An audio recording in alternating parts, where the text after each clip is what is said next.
అందరికీ నమస్తే. Welcome back to Shanvi's kitchen. ఈరోజు ఈ వీడియోలో ఆరోగ్యానికి మేలు చేసే మెంతికూర పెసరపప్పును కొద్దిగా డిఫరెంట్గా అలాగే సింపుల్గా ఎలా చేయాలో చూపెడతాను.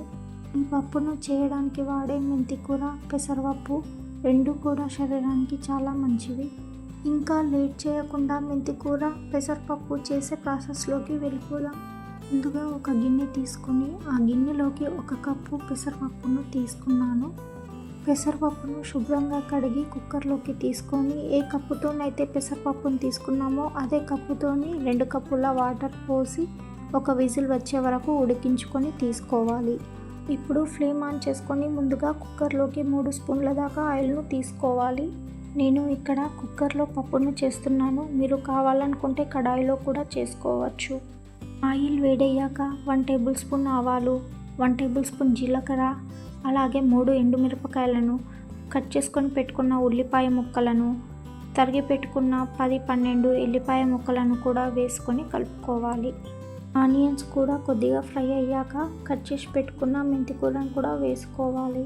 ఫ్లేమ్ను మీడియంలో పెట్టుకొని మెంతికూరను మంచిగా ఫ్రై చేసుకోవాలి. ఇప్పుడు కొద్దిగా కరివేపాకును కూడా వేసుకొని కలుపుకోవాలి.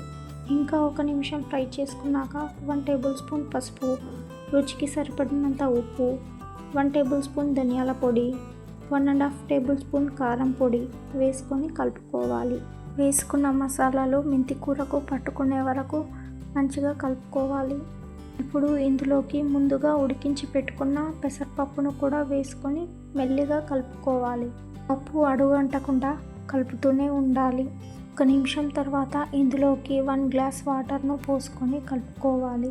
ఫ్లేమ్ను మీడియంలోనే పెట్టుకొని పప్పును మంచిగా ఉడికించుకోవాలి. ఈ మెంతికూర పప్పును మధ్య మధ్యలో కలుపుతూ ఉండాలి. పప్పు టేస్ట్ చూసుకొని సాల్ట్ను ఇక్కడ అడ్జస్ట్ చేసుకోవచ్చు. ఇప్పుడు ఇందులోకి తరిగిన కొత్తిమీరను వేసుకోవాలి. ఫ్లేమ్ను సిమ్లో పెట్టుకొని మరో 2 నిమిషాలు పప్పును ఉడికించుకొని ఆఫ్ చేసుకోవాలి. ఇలా చేసుకున్న మెంతికూర పప్పు అన్నది అన్నంలోకి అయినా రోటీలోకి అయినా చాలా బాగుంటుంది. మీరు కూడా ఈ విధంగా ఒకసారి మీ ఇంట్లో ట్రై చేసుకొని చూడండి.